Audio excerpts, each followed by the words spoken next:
प्रणाम दोस्तों। का हाल बा। उम्मीद करते हैं कि आप सब अच्छे होंगे और स्वस्थ होंगे। आज दिन भर चर्चा में रहा यूपीआई।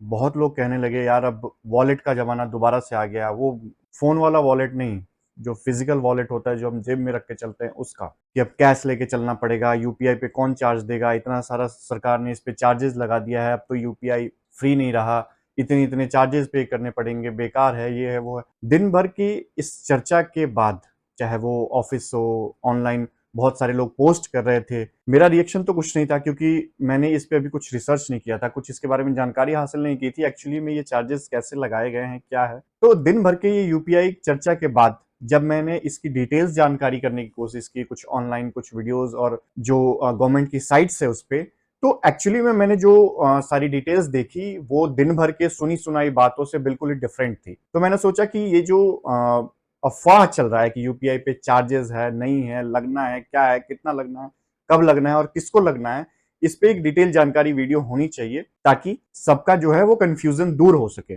और अगर मेरे इस एक्सप्लेनेशन से आप सबका जो डाउट है यूपीआई को लेके, यूपीआई पेमेंट को लेके, वॉलेट को लेके, अगर आपका ये डाउट दूर होता है, कुछ क्लैरिटी मिलती है इस यूपीआई चार्जेस पे, तो प्लीज इस वीडियो को लाइक, और अगर चैनल पे नए हैं तो चैनल को सब्सक्राइब जरूर कीजिएगा। तो स्टार्ट करते हैं। National payment corporation of India है, जो एनपीसीआई जिसका शॉर्ट फॉर्म है, जो कि रुपे कार्ड और इस तरीके की जितने ट्रांजेक्शन से रिलेटेड चीजें होती हैं वो उनके अंडर में होती है, और वो आरबीआई के अंडर में काम करती है। तो जो एनपीसीआई का सर्कुलर आया कि यूपीआई पे जो पीपीआई, एक्चुअली पीपीआई ट्रांजेक्शन पे चार्जेस लगेंगे। तो पहली बात तो ये सवाल आया कि ये पीपीआई क्या है, क्योंकि उसमें ये कहीं भी जो ये मेंशन नहीं किया हुआ था कि किस तरीके से बेसिक यूपीआई पे चार्जेस लगेंगे।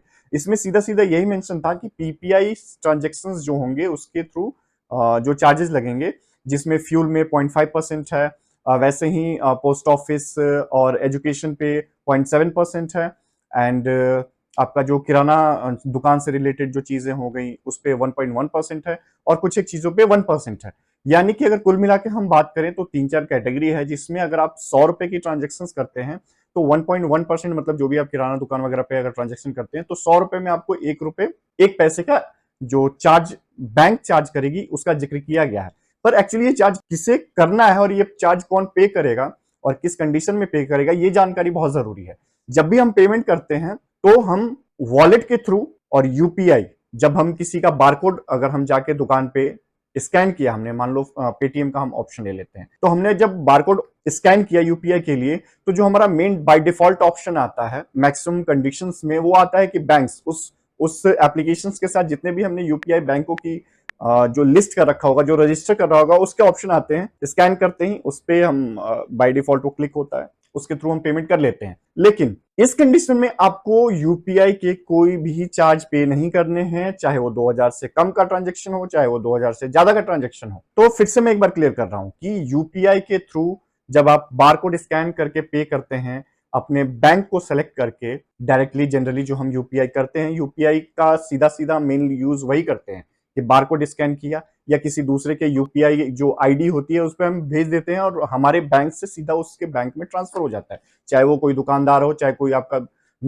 जो दोस्त यार हो, मित्र हो, जिसको भी आप पैसे भेज रहे हैं। तो इस कंडीशन में आपको 1 रुपए भी चार्ज नहीं देने हैं, चाहे वो 2000 से कम का ट्रांजेक्शन हो या 2000 से ज्यादा का ट्रांजेक्शन हो। अब आप बोलेंगे भैया कि ट्रांजेक्शन फिर देना किस पे है, ये सर्कुलर आया क्यों?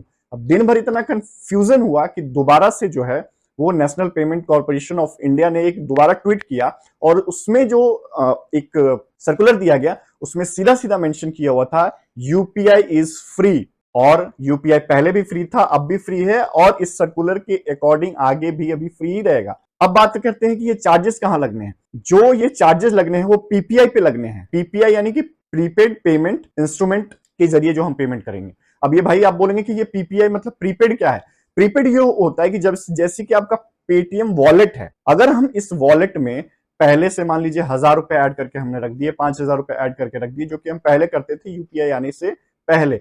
2016 से जब यूपीआई की क्रांति आई है, इतना बेटर ऑप्शन साबित हुआ कि इतना 25 करोड़ से ज्यादा लोग हर दिन यूपीआई का यूज करते हैं, और ये इतना इजी टू यूज है और फ्री तो है ही। प्रीपेड पेमेंट का ऑप्शन क्या होता है कि जैसे आपने वॉलेट में पहले से पैसे ऐड कर रखे हैं, और आप जब वॉलेट के थ्रू किसी को वॉलेट में पैसे भेजेंगे, क्योंकि जब भी आप स्कैन करेंगे और आपने वॉलेट का ऑप्शन चूज किया उसको पे करने के लिए, या किसी के नंबर पे आप पे कर रहे हैं तो डायरेक्ट वॉलेट से आप पे कर रहे हैं, तो जिसको आप पे कर रहे हैं उसके भी वॉलेट में ही जाएगा वो, ठीक है। तो आपने वॉलेट से पे कर दिया, मान लीजिए आपने 5,000 रुपए वॉलेट से पे कर दिए, आपके 1 रुपए इस कंडीशन में भी नहीं कटेंगे। अब ये पीपीआई आपने ट्रांजेक्शन तो किया, पर पीपीआई के चार्जेस अभी भी आपसे इसलिए नहीं कटेंगे क्योंकि ये पीपीआई मर्चेंट के अकाउंट से कटने हैं। मतलब कि आपने दुकानदार को 5,000 की पेमेंट अपने वॉलेट से कर दी, आपने यूपीआई से अपने बैंक से किया वो तो फ्री है ही, लेकिन आपने अगर वॉलेट से भी कर दिया वो भी फ्री है। दुकानदार को 5,000 रिसीव हो जाएगा उसके वॉलेट में। क्यों? क्योंकि आपने वॉलेट टू वॉलेट ट्रांजेक्शन किया है, जब आप वॉलेट से भेज रहे हैं तो उसके वॉलेट में ही जाएगा। और जब वो पेमेंट वॉलेट के थ्रू बैंक में ट्रांसफर होगा, यानी कि जो मर्चेंट अपना जो पैसा है उसका वो डायरेक्ट जब बैंक में जाएगा तो वहां पे उसको 1.1% का चार्जेस पे करना होगा मर्चेंट को, यानी कि दुकानदार को। अब ये दुकानदार पे करेगा बैंक को ट्रांजेक्शन फी या ट्रांसफर फी जो बोलते हैं, कि अपने वॉलेट से बैंक अकाउंट में उसके जो जाएगा। आप जो यूपीआई के थ्रू अपने अकाउंट से पे करेंगे या यूपीआई आप जब भी यूज करेंगे जो डायरेक्ट पहले से पैसे वॉलेट में सेव नहीं है, उसके अलावा आप कोई भी पेमेंट करेंगे तो ना उसको कोई चार्ज देना होगा ना आपको कोई चार्ज देना होगा। मतलब UPI is still free in any condition, आप ऐसा कह सकते हैं। अब जो ये वॉलेट का ऑप्शन है इसमें आपका गिफ्ट कार्ड भी आता है। जैसे आपने मान लीजिए 500 रुपए का वॉलेट जो गिफ्ट कार्ड आपने खरीद रखा है अमेजॉन का, फ्लिपकार्ट का, शॉप स्टॉप का, या किसी भी इस तरीके की जो कूपन्स टाइप के गिफ्ट वाउचर होते हैं, तो ये प्रीपेड पेमेंट के तहत आते हैं कि आपने पेमेंट पहले से कर रखा है और वो डिजिटली या कूपन के तौर पे उस पेमेंट को आपने सेव कर दिया है कि भाई मैंने अगर 5,000 रुपए अपने वॉलेट में ऐड कर दिए पेटीएम के तो वो 5,000 उसमें रहेंगे और वो एज ए प्रीपेड आपने दे दिया।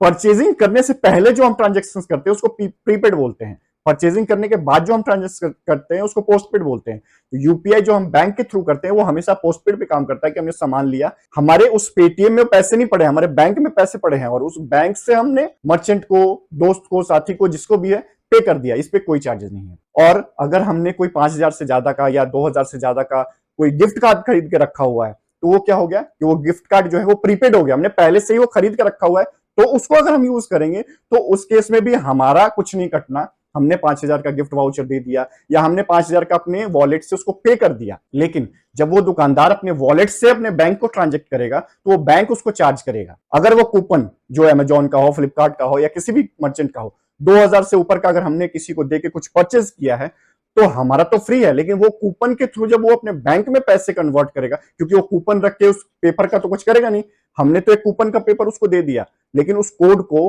वो उस पेपर को और उस कोड को पैसे में ट्रांजेक्ट करेगा जो कि बैंक के थ्रू ही होगा, और ये ट्रांजेक्शन करने के चार्जेस जो है वो बैंक मर्चेंट से लेगा। तो बेसिकली मुद्दा ये है कि यूपीआई अभी भी फ्री है। ये अफवाहें और जो गुमराह करने की खबरें हैं इस पे ध्यान नहीं दीजिए। अगर ये वीडियो आपको लगता है कि इंफॉर्मेटिव है और सच में आपका यूपीआई और इन सब से रिलेटेड सारी क्वेरीज को सॉर्ट आउट करने में थोड़ा भी हेल्प हुआ तो वीडियो को लाइक और चैनल को सब्सक्राइब जरूर कीजिएगा और इस वीडियो को शेयर जरूर कीजिएगा ताकि जो दूसरों के यूपीआई से रिलेटेड क्वेरीज हैं, कंफ्यूजन है, वो दूर हो सके। और भैया ये तो कोई ना बोले कि हाँ अब तो पैसे लेके घूमने पड़ेंगे, यूपीआई पे तो सरकार ने चार्ज लगा दिया है, 10 तरह के तो चार्जेस सरकार लगाते रह रही है। चार्जेस हम पे नहीं है, मर्चेंट पे भी नहीं है, ये चार्जेस मर्चेंट पे सिर्फ उसी कंडीशन में है जब हम प्रीपेड पेमेंट करेंगे, वॉलेट टू वॉलेट या कूपन टू कूपन, बस इसी कंडीशन में है। अपार्ट फ्रॉम दिस आप अपने यूपीआई से किसी को पैसे भेजिए, अपने बैंक से भेजिए, कहीं से भेजिए, कोई पेमेंट नहीं करनी है, चाहे वो 2,000 से कम का हो चाहे 2,000 से ज्यादा का हो। और ये चार्जेस इसलिए लगाए गए हैं कि वॉलेट से जो हम ट्रांसफर करते हैं, जैसे पेटीएम वॉलेट से किसी दुकानदार ने अपने अकाउंट में ट्रांसफर किया तो पेटीएम भी इन्वॉल्व हो रहा है, वो बैंक भी इन्वॉल्व हो रहा है, और दोनों कहीं ना कहीं उनको जो सर्विसेज दे रहे हैं उस पर कुछ उनको लॉस होता है। उस लॉस को रिकवर करने के लिए ये सरकार ने 1.1%, 1% और 0.7%, मतलब लगभग 1 रुपए और इससे कम के चार्जेस अप टू 1.1 रुपीज के आसपास लगाए गए हैं। उम्मीद करते हैं कि आपको सब कुछ क्लियरली समझ आ गया होगा। तो मिलते हैं, तब तक के लिए प्रणाम।